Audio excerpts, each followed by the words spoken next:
Bapak Ibu Saudara, kita sudah kurang lebih 9 hari di Jakarta.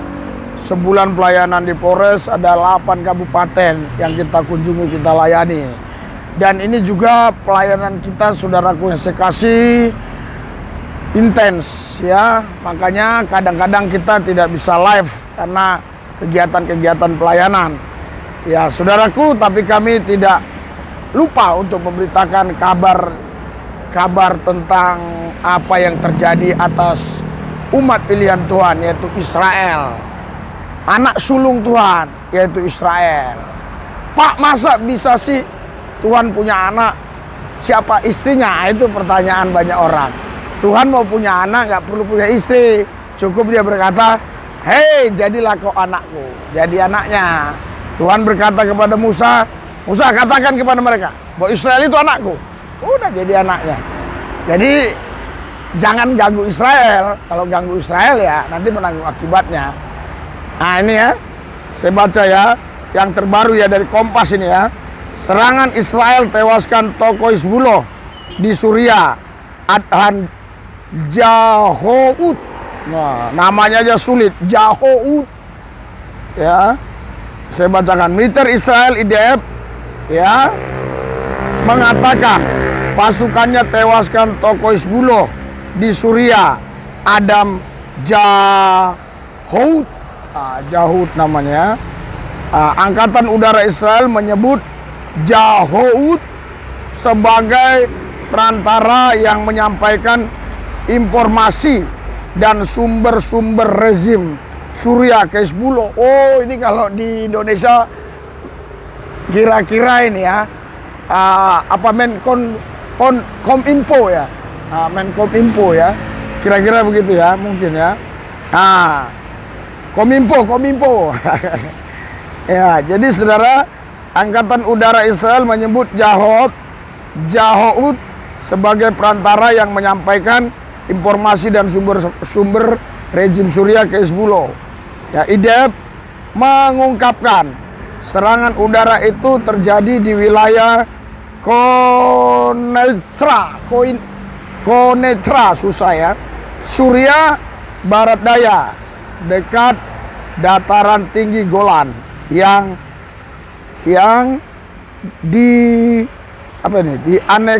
aneksasi, maksud aneksasi itu diklaim kali ya, dianeksasi Israel. Ini otoritas Israel jarang mengomentarin serangan perorangan di Suriah, tetapi berulang kali menyatakan bahwa mereka tak akan membiarkan musuh bebuyutannya, yaitu Iran, memperluas keberadaannya. Saudara, pengumuman serangan udara muncul beberapa jam setelah kepala militer Israel Herzi Halevi ya, bersumpah terus memukul Hizbullah. Dikutip dari kantor berita AFP, ia berujar serangan akan terus berlanjut tanpa henti untuk mencegah kelompok itu bangkit. Maksudnya kelompok Hizbullah ya tidak boleh bangkit lagi ya. Hizbullah secara historis ya mengandalkan Suriah yang merupakan ya sekutunya untuk mengangkut senjata dan peralatan lain dari pendukung utamanya Iran. Wah, ini panjang ini sekarang ini. Ya, Iran dan Hizbullah di Lebanon juga merupakan sekutu terpenting pemerintah Suriah dalam perang saudara ya yang sudah berlangsung lebih dari 1 dekade di negara itu. Ya, saudaraku yang dikasihi dalam Tuhan Yesus, itu berita terbaru tadi ya. Jadi salah satu komandan Hizbullah tewas. Dan kita berdoa saja ya, supaya Indonesia ini aman, tidak ada perang. Untuk tidak ada perang, kita jangan ikut-ikut campur negara lain ya. Jangan mengutuki Israel, nanti kita dikutuk. Ayatnya mana Pak? Kejadian 27, 29, yang mengutuk Israel akan dikutuk.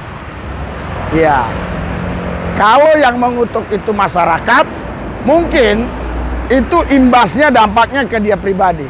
Tapi kalau yang mengutuk itu pemimpin negara, nah ini masalah. Ya, bagaimana negara kita kalau dikutuk Tuhan? Karena yang mengutuk Israel dikutuk, yang berkati Israel diberkati. Ya, saudaraku yang sekasih, kita sudah lihat semua yang ingin mau melenyapkan Israel lenyap duluan. Mulai dari siapa? Presiden Iran, Ibrahim Raisi, tewas jatuh dari helikopter.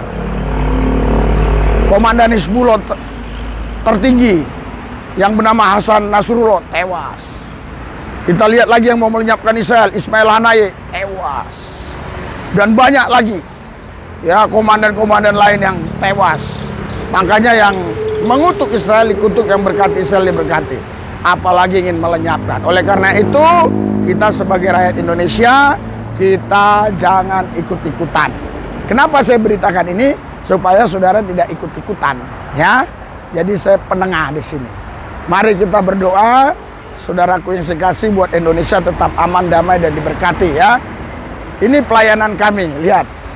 Oh, melepaskan saudara dari dosa. Yesus sanggup melepaskan saudara dari serangan iblis, setan, dan roh jahat. Yesus sanggup. Dia Allah yang sanggup, Dia yang maha kuasa. Urapi kami Tuhan, supaya kami yang hadir pulang semuanya dimerdekakan. Yang sakit pasti sembuh. Yang letih, letoy, loyo, lesu kembali semangat. Haleluya. Yang imannya iman tempe, iman tahu dipulihkan. Sehingga kami sungguh-sungguh percaya bahwa Yesus adalah Tuhan. Yesus adalah juru selamat. Urapi lidahmu, supaya apa yang kusampaikan ini melepaskan, membebaskan semua mereka, sehingga mereka menjadi orang-orang yang menang lebih daripada pemenang. Terima kasih Tuhan. Di dalam Yesus kami berdoa, mengucap syukur. Yang percaya katakan. Yang percaya katakan. Jangan ada yang diam. Yang percaya katakan. Yang percaya katakan. Berikan sorak-sorai buat Tuhan. Silakan duduk, silakan duduk. Haleluya, haleluya. Ya, luar biasa ya. Sebulan ya saya tidak ada ya bersama saudara ya. Tapi puji Tuhan, saya terus pantau ya. Dari Polres NTT, saya terus pantau. Ibadah di sini tetap jalan, luar biasa. Berikan sorak-sorai buat Tuhan Yesus. Ya, semua dalam kondisi aman, dalam perlindungan Yesus. Haleluya. Haleluya. Ada di sini yang sakit-sakit? Nah, nanti didoakan pasti sembuh ya. Haleluya. Karena kerajaan Allah bukan terdiri dari perkataan, tetapi dari kuasa. 1 Korintus 4 ayat 20, kerajaan Allah bukan terdiri dari perkataan, tetapi terdiri dari kuasa. Haleluya. Sorak-sorai buat Yesus. Haleluya. Haleluya. Ada banyak orang saudaraku yang saya kasih ya, memberitakan Injil. Ada banyak orang memberitakan tentang Tuhan, memberitakan tentang sorga. Tetapi semua pemberitaan itu kalau tidak disertai kuasa Kristus, kuasa Tuhan, maka itu bukan kerajaan Allah. Karena Alkitab berkata kerajaan Allah bukan terdiri dari perkataan, tetapi terdiri dari kuasa. Berikan sorak-sorai buat Yesus. Haleluya. Haleluya. Itu Bapak yang pakai tongkat, nanti saya buang tongkatnya, sembuh. In Jesus name. Haleluya. Saya ya waktu di Polres lihat Bapak pakai tongkat ya. Saya buang tongkatnya, suruh jalan, dia jalan saudara. Pelayanan gereja tanpa tembok 1000 pintu. Luar biasa pelayanan ini ya. Diberkati Tuhan selama 6 tahun 2 bulan sudah 1000-an orang lebih yang tadinya Bani Kedar Rebayot menjadi pengikut Yesus. Dan saudara di sini di gereja tanpa tembok 1000 pintu itu tidak ada kolekte, tidak ada perpuluhan. Kita kasih makanan rohani, jasmani, kita kasih juga obat-obatan, kita kasih susu buat anak-anak umur 5 tahun ke bawah. Jadi benar-benar kita melayani mereka. Bagi mereka yang sudah mendapat mujizat alias dapat pekerjaan, mereka tidak akan lagi ikut di gereja tanpa tembok Sri Pintu, tapi mereka bergereja di gereja yang dekat di tempat mereka bekerja. Misalnya Cikarang, Cikampek, Karawang, mereka nggak akan datang lagi. Tapi selalu datang jiwa baru. Dari Madura, dari Makassar, dari Padang, dari Sumatera Barat, Sumatera Utara, macam-macam lah ya. Saudara, doakan pelayanan ini supaya tetap tercukupi semua akomodasi, dan doakan juga supaya kelompok radikal, ekstrem kanan, kelompok intoleran, kelompok-kelompok kadrun ya, yang iri dengki, yang ingin mau menutup, mereka dijamah hatinya sehingga mereka juga menjadi percaya Yesus. Haleluya, haleluya. Karena tidak ada nama lain di kolong langit ini yang bisa menyelamatkan. Hanya ada satu nama, Yesus Kristus. Jadi di luar Yesus pasti binasa. Keselamatan hanya ada dalam Yesus, saudara. Bagi saudara yang mau mendukung pelayanan ini, silakan. Di deskripsi ada nomor-nomor rekening yang bisa saudara gunakan untuk menyalurkan berkat. Dan ada pelayanan-pelayanan kami di pedalaman. Oke? Saya berdoa, terima kasih Tuhan, berkati mereka yang sudah mendukung pelayanan gereja tanpa tembok Sri Pintu, yang belum bisa mendukung juga berkati di lain waktu mereka akan mendukung. Terima kasih Tuhan. Dalam nama Yesus kami berdoa mengucap syukur. Haleluya. Amin.